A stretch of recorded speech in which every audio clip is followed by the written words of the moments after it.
आज आज़ादी के इतने सालों बाद सड़क, शिक्षा, स्वास्थ्य, महंगाई, बेरोजगारी देखकर हमें ये समझ आता है कि हमने लोकतंत्र और स्वतंत्रता का सही मतलब समझा ही नहीं।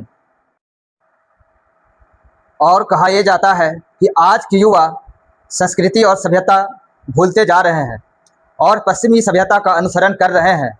तो करे भी तो क्यों न करे, करना भी मजबूरी है, क्योंकि यहाँ पे कोई मूल्य ही नहीं बचा है जिसे आज के युवा जो पढ़े लिखे, शिक्षित और समझदार हैं उसे स्वीकार कर सके। अगर हमारे देश में मूल्य होती तो यहाँ युवा कहीं से भी आएंगे, क्योंकि युवा के पास एक दृष्टि होती है, सोच होती है, साहस होती है और समझ होती है।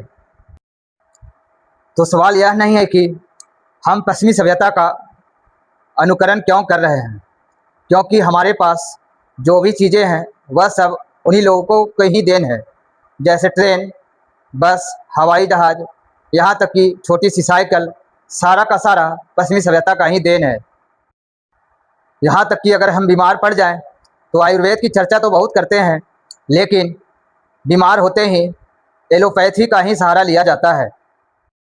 सच तो ये है कि लोकतंत्र और स्वतंत्रता की धारणा ये भी पश्चिम से सीखी हुई ही चीज़ है, क्योंकि कुछ पढ़े लिखे लोग बाहर से ही सीख कर आए, इसलिए यहाँ स्वतंत्रता और लोकतंत्र की बात कभी नहीं हुई। होती भी कैसे, क्योंकि यहीं का लोग को गुलाम बनाकर वर्षों तक चूसा, शोषण किया, छुआछूत, ऊंच नीच, जात पात, ये सब चीज़ें कर कर देश को बर्बाद करके रखा। और अचानक से ये ध्यान आया कि पश्चिमी सभ्यता का अनुकरण न करो, तो क्यों नहीं करो? यहाँ विकल्प ही नहीं है। विकल्प के नाम पे बस ये बोला जाता है तुलसीदास का रामायण पढ़ो, मंदिर बनाओ, मस्जिद के लिए लड़ो, बस यही सब चीज़ में उलझा के लोगों को रखो। मैं हमेशा से कहता हूँ मूल पैदा करो, जेम्स वाट पैदा करो, रुडोल्फ डीजल पैदा करो, न्यूटन पैदा करो, आइंस्टीन पैदा करो, मार्कोनी पैदा करो। और मैं हमेशा यही कोशिश में लगा रहता हूँ। पश्चिम से हजारों हजार की संख्या में पढ़े लिखे युवक यहाँ आ रहे हैं।